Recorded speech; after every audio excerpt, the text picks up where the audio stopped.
I'm Wayne Coe. I build Moe's grinders. Moe is my shop dog, and I've named the grinder after him because he's there every time that I'm working on one of these. I built my first grinder several years ago based on Tracy Mickley's no-weld grinder plans.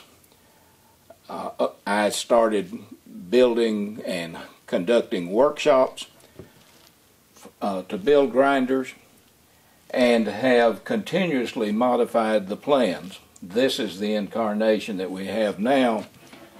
This is a variable speed grinder. It's got a VFD, which is the KVAC 27D. I sell those and motors for people that want to build their own grinder, or I can build a grinder for them. This VFD is all hardwired. There's no programming, nothing to get lost in it. It can run from 0 RPMs up to 3600 RPM. We'll run it for just a little bit. That's 10%.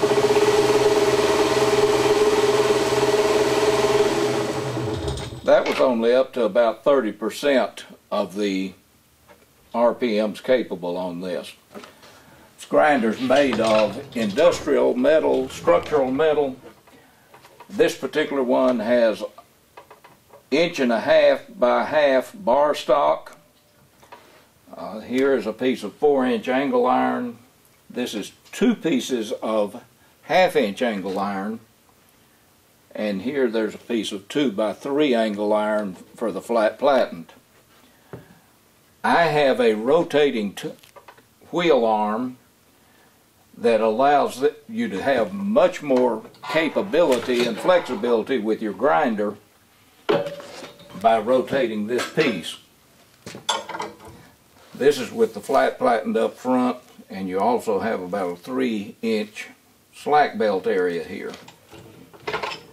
By loosening that one bolt, you can bring it around so that you have the 2-inch wheel out to the front for contouring.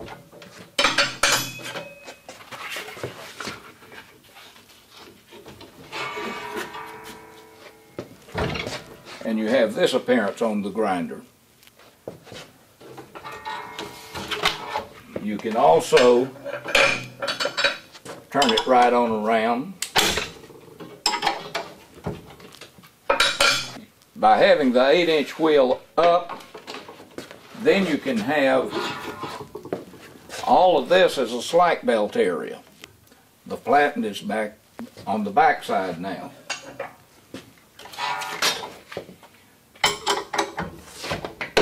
You can rotate it on around to here, so that if you are doing hollow ground blades,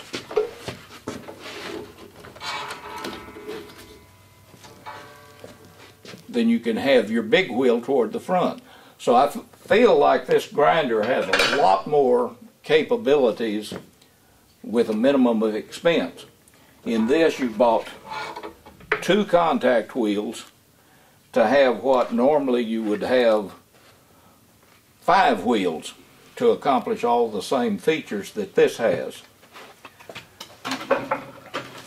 I'm going to go ahead and take this arm loose just so that you can see the mechanism that holds that tool arm in place. This is just 2 pieces of 1/2-inch angle iron.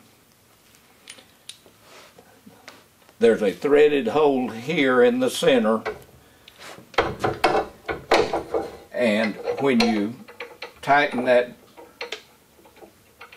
T-knob, or this is a 3-way knob, when you tighten it down, it's pulling the arm to it. I think it works better than the grinders where your tool arm goes back into a socket because it gets dirty and they get stuck, where this is always loose enough to be able to use to make adjustments on. I typically in my shop have it like this. If I'm doing blades and grinding bevels, then I typically put it on an angle like that.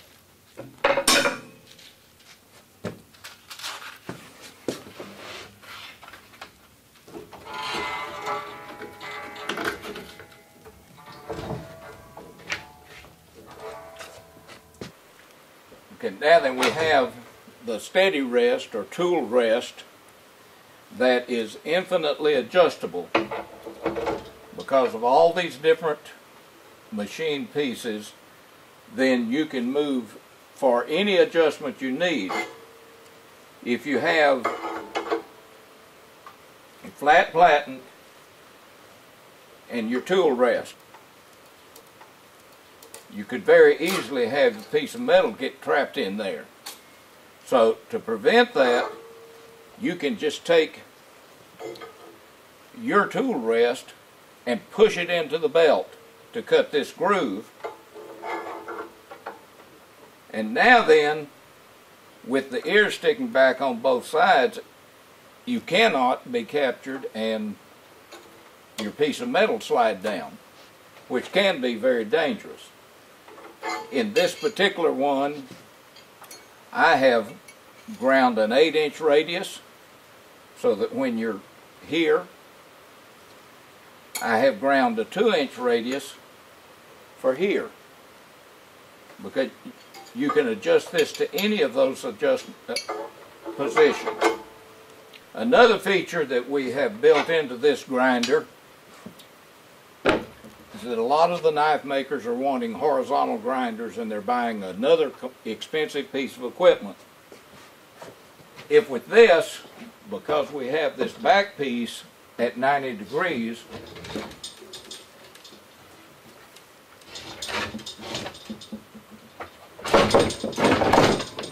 you turn the grinder up and you've still got the horizontal grinder. Now then we can take this tool rest, attach it,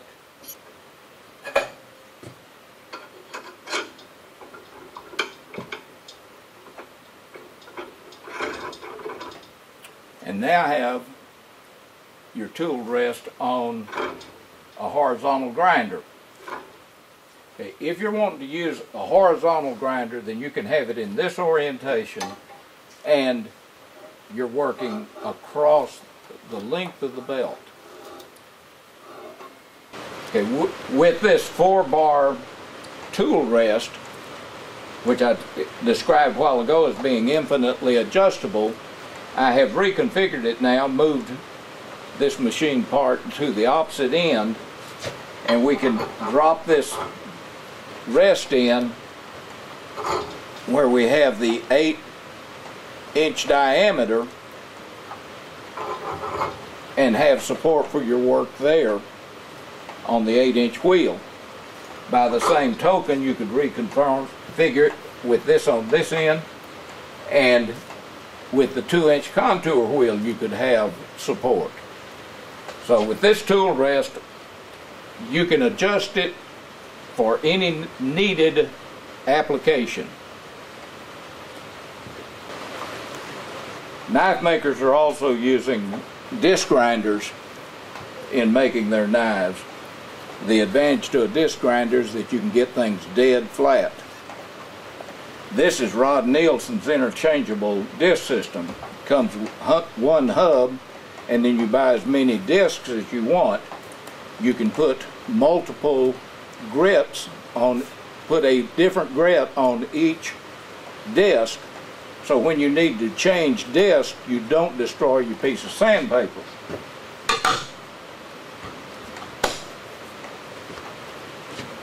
And there it is installed.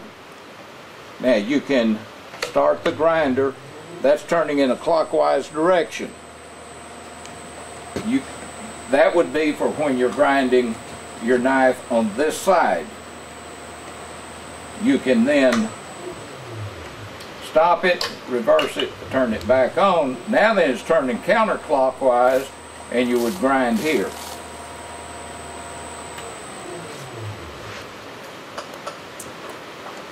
With this system, I have 2 1-degree bevel discs and 1 flat disc. The VFD again gives you variable speeds that you can be, there's 40%, there's at 70%. There you can see it's turning at 10%. And there's a reverse rotation.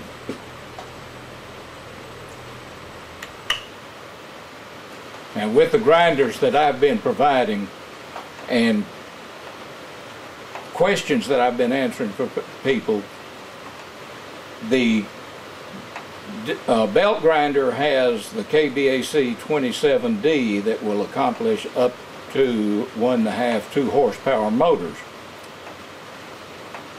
If you have a 1.5 horsepower motor, you can have it where it works on 110 power or 220. If you have a 2 horsepower motor, you are required to have 220 power.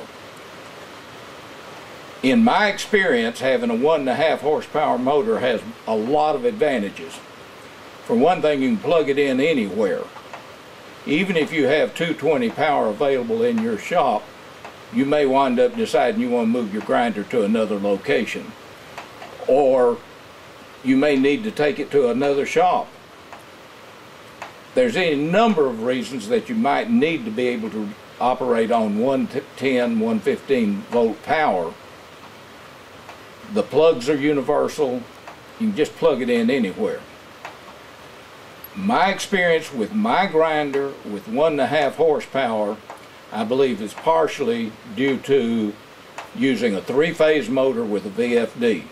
So we have 115 volt power in, 230 3-phase out to the motor, and we're running a 3-phase motor off of 110 single-phase power.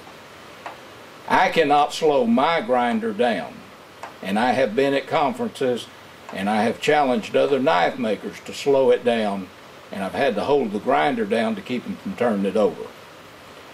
If you feel like you need 2 horsepower, I have 2 horsepower motors available. You can run the 2 horsepower motor off of this KBAC 27D. For a disc grinder, 1 horsepower is normally used. I believe it's all the power that you need. With it, I use the KBAC 24D, which is good up to including 1 horsepower. It's just that that VFD is a little bit less expensive than the 27D. So we've got 1 horsepower, 1.5, 2 horsepower motors. We've got 2 different VFDs. We put together the package that you need.